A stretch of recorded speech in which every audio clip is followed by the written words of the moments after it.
Karena itu kita definisikan pemimpin yang mau diijon, dia bukan leader, dia adalah dealer.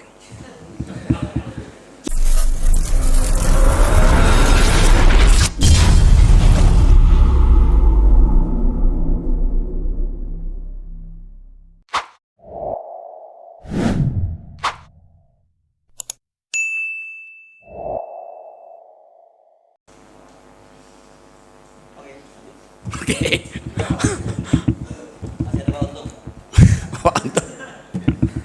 Sekarang kita seolah-olah bebankan korupsi ini pada oligarki. Tiap kali ada korupsi kita bilang itu karena kerjaan oligarki.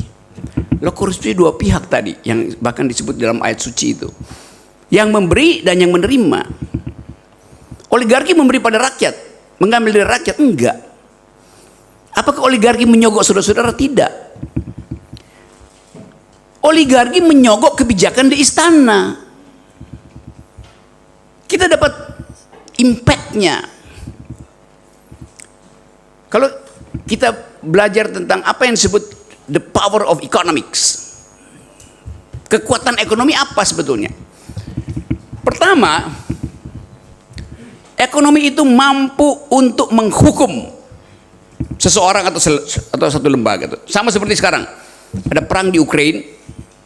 Amerika Serikat memakai kekuatan ekonominya untuk mempanis Rusia melalui embargo. Itu fungsi pertama dari kemampuan ekonomi saya bisa saya pakai untuk mengendalikan orang lain dengan embargo. Tapi kadangkala bagian itu tidak efektif karena Rusia tetap eksis saja. Di embargo pun dia masih hidup tuh. Hal yang sama juga pernah Amerika lakukan ke Cina tuh. Tentang pembatasan impor lakukan oleh Presiden Biden di awal kepemimpinannya tuh nggak berhasil juga. Jadi power itu bisa tidak berhasil karena sifat dunia yang kalau di embargo Rusia tidak semua negara mau ikut Amerika karena soal kebutuhan dasar itu dia bisa diam-diam beli gandum lagi dari Rusia lewat black market, gampang aja. Cina juga begitu. Kalau barangnya nggak bisa masuk ke Cina, dia cari cara melalui operator-operator lokal sehingga barangnya beredar juga tuh. Tapi ada fungsi kedua dari kekuatan ekonomi, yaitu mempengaruhi kebijakan itu. Sphere of influence dari kekuatan ekonomi mempengaruhi kebijakan sehingga bahkan mengendalikan pembuat kebijakan, bukan sekedar mempengaruhi kebijakan melalui supply demand function, tapi ini mempengaruhi si pembuat kebijakan. Itu yang kita sebut sebagai diijon pemimpin itu oleh oligarki. Jadi problemnya bukan sekedar pada si oligarki, tapi si pemimpin yang mau diijon. Pak Jokowi itu hasil ijonan dari oligarki. Jadi kenapa dia mau diijon? Itu pertanyaannya kan. Artinya dia tidak mampu untuk menimbulkan harapan pada rakyat bahwa dia adalah pemimpin. Karena itu kita definisikan pemimpin yang mau diijon, dia bukan leader, dia adalah dealer. Ya. Jadi kejelasan konseptual itu yang mau kita pelajari dari awal. Sebagai kurikulum pertama, bedakan antara leader dan dealer. Dealer pasti menanggalkan prinsip-prinsip integritas. Leader nggak mungkin. Ahmad Dahlan adalah leader.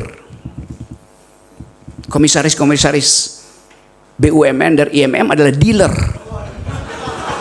Ya.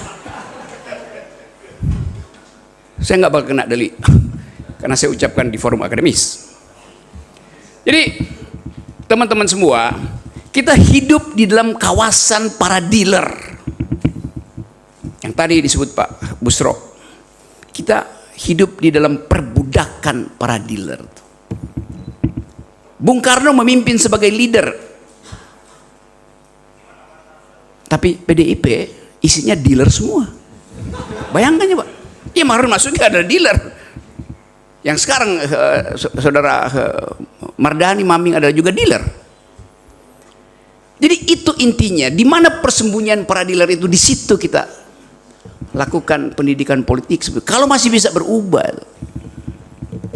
Tapi seringkali Orang merasa bahwa oke, biarkan Pak Jokowi mimpin, atau biarkan KPK mimpin, atau apa aja, kejaksaan mimpin.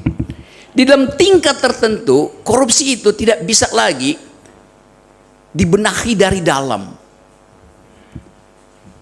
Seorang perempuan aktivis Amerika berkulit hitam, ketika ditanya bisa enggak kekuasaan itu diubah dari dalam, dia bilang begini, namanya Audre Lorde. The master's tool will never dismantle the master's house. Peralatan raja tidak mungkin dipakai untuk membongkar istana raja. Oleh karena itu mesti ada peralatan dari luar yang kita sebut sebagai civil society movement, CSO movement. Yang kita sebut sebagai gerakan mahasiswa, gerakan buruh, sekolah anti korupsi. Ini semua peralatan di luar, bukan peralatan raja. Jadi nggak mungkin kita percaya bahwa KPK bisa membongkar korupsi, karena KPK ada bagian dari peralatan raja, tadi diterangkan Pak Busro. Kan dia peralatan raja aja, kedudukannya di bawah raja. Dan itu yang dilakukan oleh si kepala sekolah yang tadinya berjanji memberantas korupsi. Jadi teman-teman, bagian itu saya kira yang penting kita bicarakan. Masih ada sampai jam berapa kita ya? Ya, terus saja sampai korupsi bubar. Jadi kita bukan sekedar ingin melindungi generasi kita dari potensi penularan korupsi. Lebih dari itu kita ingin menghalangi perluasan wilayah koruptor ini. Jadi sekolah ini ada sekolah untuk menghalangi meluasnya ide tentang korupsi. Apalagi masuk di dalam tahun pemilu. Yang pasti korupsi akan meningkat. Bukan karena rakyatnya mudah disogok, tapi karena pemerintah mengkondisikan rakyat itu jadi miskin sehingga nggak mungkin berpikir tentang apa yang kita ucapkan hari ini. Pemerintah punya surplus 300-400 triliun dari jualan batu bara, jualan mineral, jualan sawit segala macam. Yang harusnya, kalau Sri Mulyani sekarang bilang bahwa kemungkinan negeri ini masuk dalam jebakan ekonomi sangat besar, gampang ngatasinya. Sri Lanka nggak punya cadangan APBN, memang bangkrut, tapi kita punya cadangan 400-500 triliun. Yang harusnya sampai ke rakyat hari ini supaya ada daya beli, supaya ada perencanaan keluarga baru. Yang sekarang keluarga-keluarga itu pusing, bagaimana meneruskan sekolah anaknya tuh kalau keadaan semacam ini. Tapi pertanyaannya, kenapa pemerintah tidak gelontorkan itu sekarang? Karena dia tunggu tahun pemilu. Mulai tahun depan akan digelontorkan pasti. Dalam upaya membeli suara rakyat. Itu korupsi kebijakan yang didesain oleh si Dungu. Ya, apalagi keterangannya. APBN itu hak kita. Kenapa nggak dikasih ke kita? Oh nanti itu sebagian dipakai dulu buat IKN. Sesuatu yang kita ragu itu kayak apa tuh IKN itu? Digambarkan IKN itu adalah semacam kota surgawi, kota masa depan itu. Kan ada air mengalir mengelilingi kota itu, di mana-mana ada wifi, bahkan burung pun bisa pakai wifi. Itu.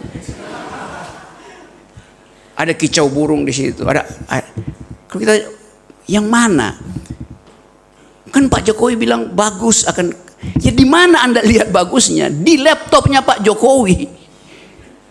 Jadi IKN itu ada di laptop. Ya memang dibikin bagus. Nah, fantasi kita dibujuk untuk membackup proyek fantastis itu, yang pasti akan menyengsarakan rakyat.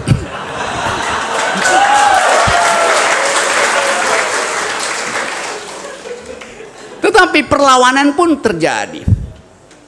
Kemarin minggu lalu saya kasih kuliah semacam ini di Universitas Mula Warman di Samarinda. Bayangkan, itu universitas negeri.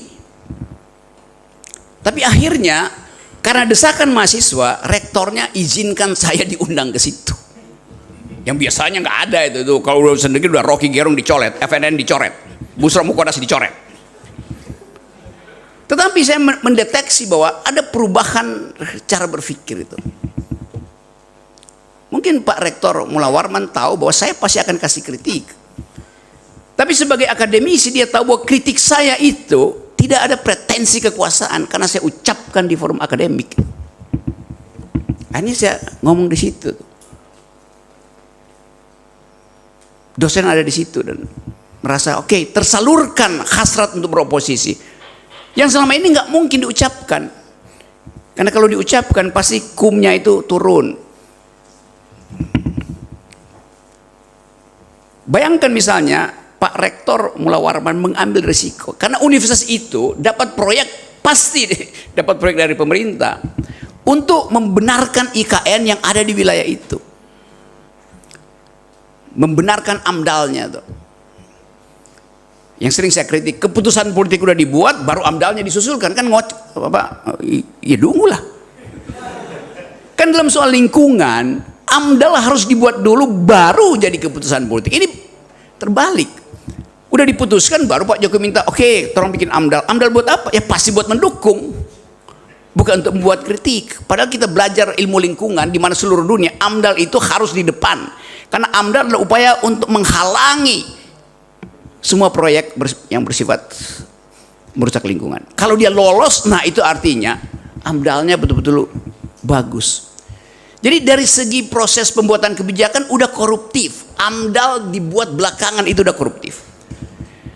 Tapi sugesti saya adalah bahwa banyak sebetulnya pejabat akademis yang menginginkan perubahan tapi masih tertahan oleh feodalisme, oleh ketakutan. Muhammadiyah nggak peduli soal-soal semacam itu.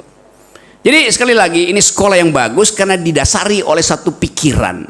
Dan saya kira betul bahwa Muhammadiyah ada 180 universitas. Kalau 180 universitas itu mogok berpikir, IQ nasional kita jemplong. Jadi nasib bangsa ini memang ditentukan oleh teman-teman sekalian, minus para komisaris. Maka kesempatan ini kita pakai untuk menghidupkan kembali harapan bahwa sang surya tidak bisa dicegah untuk memberi cahaya kejujuran. Terima kasih.